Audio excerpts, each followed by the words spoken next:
Hello दोस्तों, नमस्कार। Exam सागर में आप सभी दोस्तों का पुनः स्वागत है और आज हम मौजूद हैं इंदिरा स्टेडियम में, जहां पर हम आपको बुलवाने जा रहे हैं यूपी दरोगा। तो आपके चेहरे पर ज़रूर मुस्कान आ गई होगी। मैं आपको नए दरोगा से मिलाना चाहता हूं, जिनका सिलेक्शन अभी हाल ही में 2020-21 में जो वैकेंसी निकली थी 9,534, जिन्होंने जिसमें से एक सीट पक्की की है। हमारे साथ मौजूद हैं अंकुर सिंह ठाकुर, जिनसे हम उनका परिचय और नाम स्वयं पूछेंगे। बताएंगे आपका नाम क्या है और अपना परिचय दीजिए।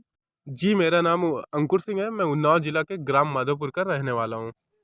आपने एक सबसे पहले बात कर लेते हैं कि आपने यूपीएसआई एक दरोगा बनना ही क्यों सोचा?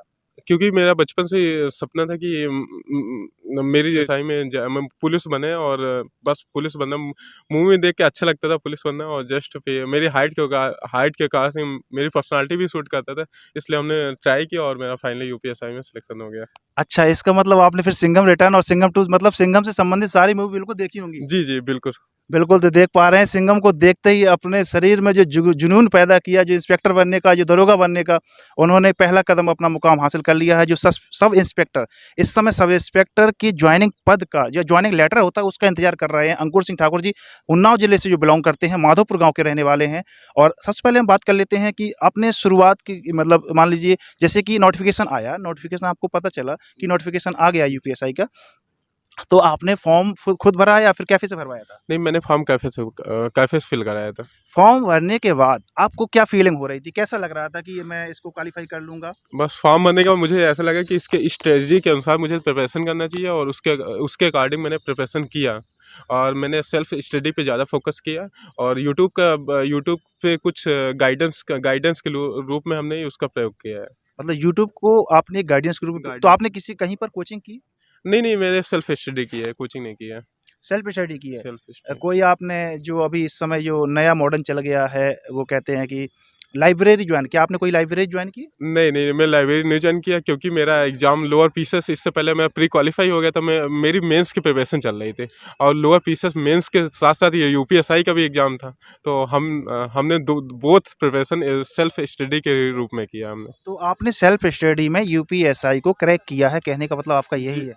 जी, जी, यूपीएसआई मैंने क्रैक तो किया। हम बात कर लेते हैं यूपीएसआई की। तो जी। यूपीएसआई का जब पेपर हुआ, तो पेपर होता है, सबसे पहले देख लेते हैं यूपीएसआई में कितने सब्जेक्ट होते हैं? आपको कितने सब्जेक्ट आपने पढ़ाई की? जी, यूपीएसआई में मेनली 4 सब्जेक्ट होते हैं, तो जिसमें फ़ोकस करेंगे तो हम हिंदी जाएँगे, हिंदी और मैथ और रीजनिंग और इसके बाद आता है मूल विधि और जीएस आता है। मूल विधि और जीएस का कंबाइंड होता है और वो हाफ़-हाफ़ क्वेश्चन डिवाइड होते हैं। स हाफ़-हाफ़ क्वेश्चन डिवाइड होते हैं। मूल विधि से संबंधित ला के क्वेश्चन होते हैं, जिसमें आपको पढ़ने को पड़ता है कि जो चलिए ये तो हो गया आपके जी, विषय से संबंधित। अब हम जी। देख लेते हैं ओवरऑल आपका कितना नंबर बना था?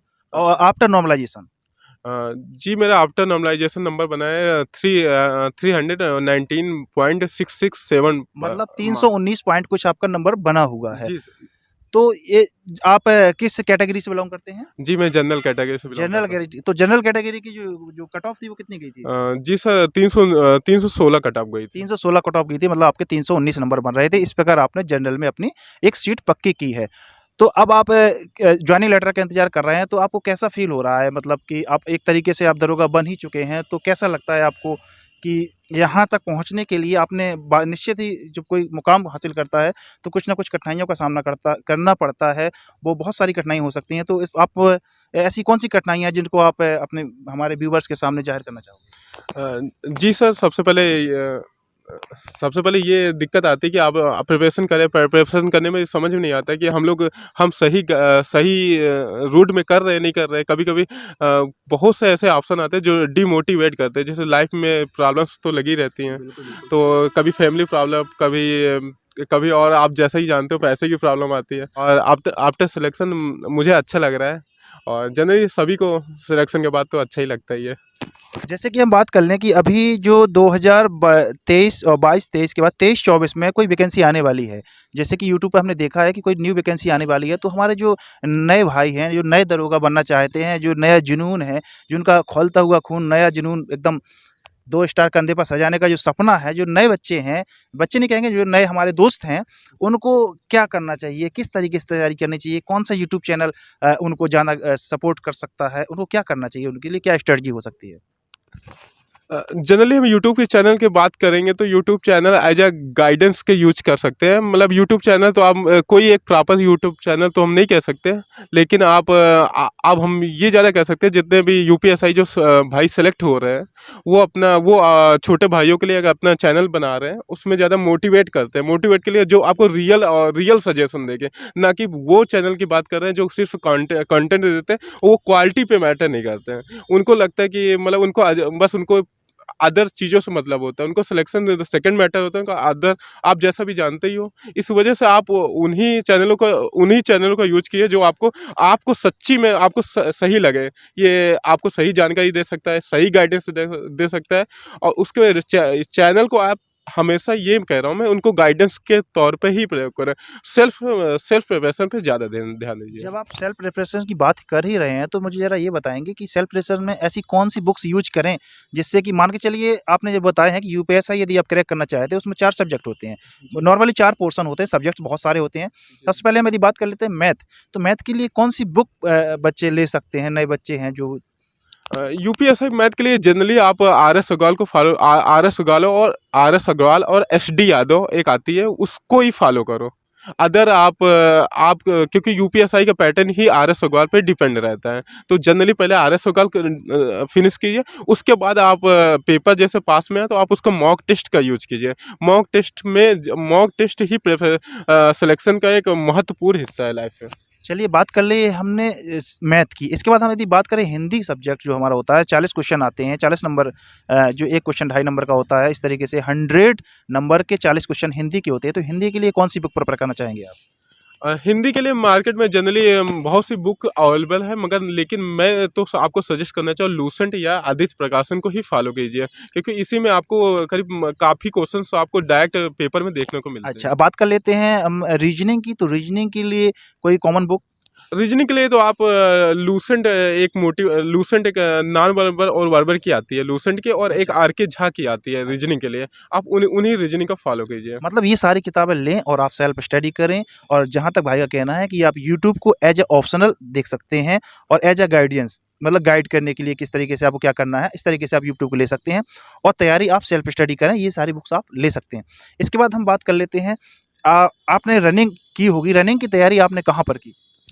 जी सर, जी आपको बताना चाहूँगा सबसे पहले मैं जी जहाँ पे अभी इंटरव्यू दे रहा हूँ वहाँ यहाँ यही स्टेडियम है, इंदिरा स्टेडियम, उरई उरई इंदिरा स्टेडियम, यहीं पे हमने रनिंग की प्रिपरेशन किया है।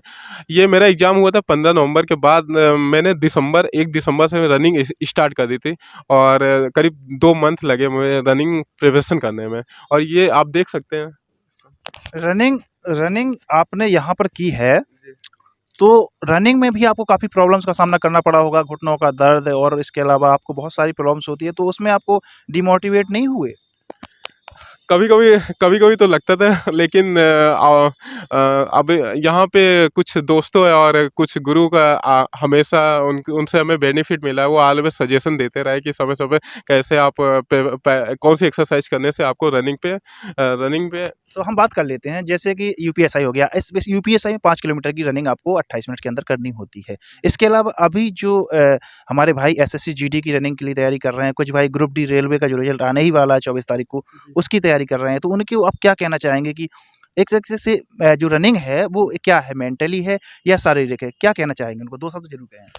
सबसे पहले जो प्रिपरेशन कर रहे हैं बच्चे आने वाले, चाहे ग्रुप डी हो चाहे एसएससी जीडी हो, उनके लिए देखो आपको फिजिकली फिट रहना अनिवार्य रूप से, एक मेंटली होता है एक फिजिकली होता है। मेंटली आप जब फ्रेश हो गए, जब फिजिकली फिट हो गए, इसलिए फिजिकली फिट हो गए सुबह से व्यायाम या योगा बहुत जरूरी है। उसके साथ साथ में आपको रनिंग 1 किलोमीटर या लगभग 2 किलोमीटर के कम से कम रनिंग करना और एक्सरसाइज करना डेली महत्वपूर्ण है। और जब आपका फाइनल रिजल्ट आ जाए, चाहे ग्रुप डी का आ जाए चाहे एसएससी जीडी का, देन आप उस पे रनिंग पे फ़ोकस कीजिए और फिर आपका फाइनल सिलेक्शन हो जाएगा। मान के चलिए आपने यूपीएसआई क्वालीफाई कर लिया, तो जो आप ओवरऑल किसको श्रेय देना चाहेंगे? मतलब आपको इस सफलता का, जो आपने इतनी बड़ी सफलता हासिल की है, जो एक 4200 ग्रेड पे की एक नौकरी है यूपीएसआई उत्तर प्रदेश दरोगा, उसमें किसको श्रेय देना चाहेंगे आप? जी, मैं यूपीएसआई सिलेक्शन का सबसे ज़्यादा श्रेय सबसे पहले माता-पिता को देना चाहता हूँ। उसके बाद हमारे एक गुरु हैं, सत्येंद्र सत्येंद्र सिंह नाम है उनका। वो हमें 9th हाई स्कूल में एकेडमिक के टूर में पढ़ाया है। उसके बाद उनका सिलेक्शन यूपीएसआई में हुआ। तो उसके बाद उनको देख के हमें भी बहुत ज़्यादा मोटिवेटेड फील हुआ। मैं उन्हीं के राह पे चलता रहा, उन्हीं से प्रॉपर मैंने गाइडेंस लिया और मैं उन्हीं को श्रेय देना चाहता हूँ, सत्येंद्र सर को। चलिए, आपने श्रेय दे दिया। अब आदि बात कर लेते हैं। मान लीजिए आपका ज्वाइनिंग लेटर आपके हाथों में आ गया, ठीक है? इसके बाद आप जाते हैं और आपकी कहते हैं ट्रेनिंग चालू हो गई। आप सोचते हैं कि आपके हाथों में पहला वेतन आता है, तो आपकी प्रायोरिटी क्या रहेगी? उस वेतन का आप सबसे पहले क्या करेंगे? ये ज़रूर आप दर्शकों को बताएँ कि पहले वेतन का आप क्या करना चाहेंगे? जनरली पहले वेतन का तो सभी का वेट होता है, लेकिन सबसे पहले हमारे लिए सबसे भगवान तो माता पिता ही होते हैं। सेकंड भगवान होते हैं, क्योंकि भगवान को हमने देखा नहीं है। इसलिए सबसे पहले वेतन का तो माता पिता और फैमिली के लिए प्रायोरिटी देंगे। और देन आगे फिर जो मतलब आगे जो बढ़ रहे हैं, जिनको रियली में नीड है, दोस्तों को सबसे पहले, उसके बाद दोस्तों को, और उसके बाद जिसको हमें लगता है कि एज अ लाइफ में बिल्कुल, बिल्कुल, बिल्कुल, आपकी भावनाओं को हम बिल्कुल समझ पा रहे हैं। तो ये हमारे साथ अंकुर सिंह ठाकुर जो बात कर रहे हैं और जुड़े हुए हैं, वो अपनी साझा कर रहे हैं यूपीएसआई जो उन्होंने सिलेक्शन की, जो भी उनका दौर रहा है, जिस तरीके से उन्होंने तैयारी की है।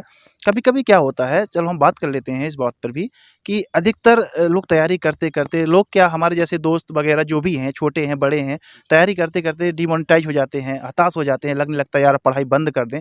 उनके लिए आप 2 शब्द ज़रूर कहें कि उनको ऐसा ना फ़ील हो।